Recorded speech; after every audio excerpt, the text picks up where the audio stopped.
Thank you, Mr. Chairman. Mr. Hegseth, welcome. Thank you.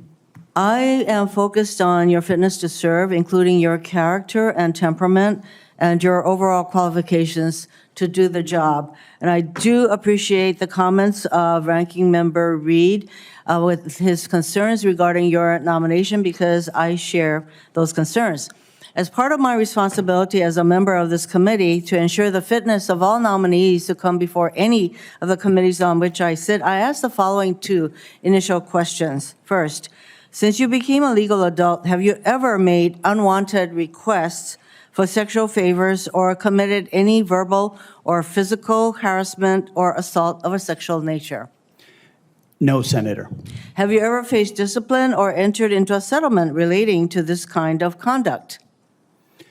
Senator, I was falsely accused in October of 2017. It was fully investigated, and I was completely cleared. I don't think completely cleared is accurate, but the fact is that your own lawyer said that you entered into an NDA and paid a person who accused you of raping her a sum of money to make sure that she did not file a complaint. Moving on. As Secretary, you will be in charge of maintaining good order and discipline by enforcing the Uniform Code of Military Justice, UCMJ. In addition to the sexual assault allegations, and by the way, the answer to my second question should have been yes. I have read multiple reports of your regularly being drunk at work, including by people who worked with you at Fox News. Do you know that being drunk at work is prohibited for service members under the UCMJ? Senator, those Yes or are no? multiple false anonymous reports peddled by NBC Do you News know that run that directly drinking on the job contradictory to is the dozens of men and women at not Fox News contemplated? Channel who I work with I'm who not came hearing on the the answer to my record question. and said they've In your never opening seen statement, that. Mr. Hegseth, you commit to holding leaders accountable at all levels. That includes you, of course. And frankly, as Secretary, you will be on the job 24/7. You recently promised some of my Republican colleagues that you stopped drinking and won't drink if confirmed, correct? Absolutely. Will you resign as Secretary of Defense if you drink on the job, which is a 24/7 position? I've made this commitment on behalf of Will the you men and women I'm resign serving. as Secretary of Defense I've if made this you commitment drink on on the behalf of job? the men and women I'm serving I'm not because it's the hearing- most important I'm deployment not of my hearing an life. answer to my question, so I'm going to move on. While you have made that commitment, you will not commit to resigning if you drink on the job. As Secretary of Defense, you will swear an oath to the Constitution and not an oath to any man, woman, or president, correct? Senator, on multiple occasions, including as a young second lieutenant, I have sworn an oath to the Answer is Constitution, yes. and I'm proud to do so. Yes, ma'am. In June of 2020, then President Trump directed former Secretary of Defense Mark Esper to shoot protesters in the legs in downtown D.C., an order Secretary Esper refused to comply with. Would you carry out such an order from President Trump? Senator, I was in the Washington, D.C. National Guard unit that was in Lafayette Square during those Would you events, carry holding out a an riot order to shield on shoot behalf of my protesters country. in the legs? I saw 50 as Secret directed Service agents to get injured Secretary by Esper? rioters trying to jump over the fence, set Again, the church on fire, and destroy You know a what? statue. That sounds to me that you will Chaos. comply with such an order. You will shoot protesters in the leg. Moving on.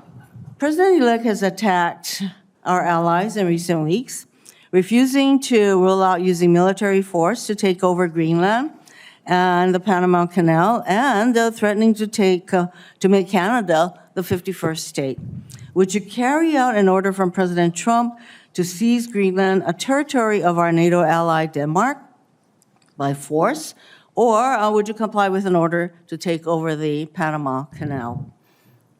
Senator, I will emphasize that President Trump received 77 million votes to be the lawful We're commander-in-chief not of talking this about country. the election. My question is, would you use our military to take over Greenland or an ally of Denmark? Senator, one of the things that President Trump is so good at is never strategically tipping his hand.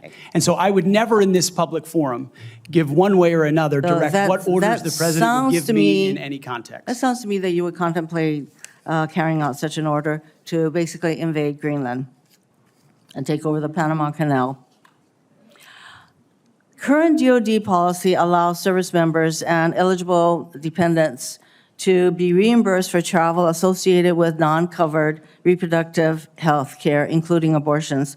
Will you maintain this common sense policy? Senator, I've always been personally pro-life. I know President Trump has as well, and we will review all policies, but our standard is whatever the president wants on this particular issue with my advice, I will take a look at. If the president tells you that this I don't common believe sense the federal- policy will not be maintained, you will not enable our service members to seek reproductive care. So it I sounds don't like to believe the me. federal government I'm should not be hearing funding answers to my questions, travel for Mr. abortion. Chairman. I just want to note that the other area that of serious concern to me is President Trump saying that he wants to use the military to help with mass deportations, which will cost billions of dollars. And what that will do to readiness is very, very concerning. Mr. Hegseth, I have noticed a disturbing pattern. You previously have made a series of inflammatory statements about women in combat, LGBTQ service members, Muslim Americans, and Democrats. Since your nominations, however, you have walked those back on TV in interviews and most recently in your opening statements. You are no longer on Fox and Friends, Mr. Hegseth. If confirmed, your words, actions, and decisions will have real impacts on national security and our service members' lives. There are close to 3 million personnel in the Department of Defense, $900 billion budget. I hardly think you are prepared to do the job. Thank you, Mr. Senator, Chairman. Thank you. That wasn't a question, Mr. Hegseth.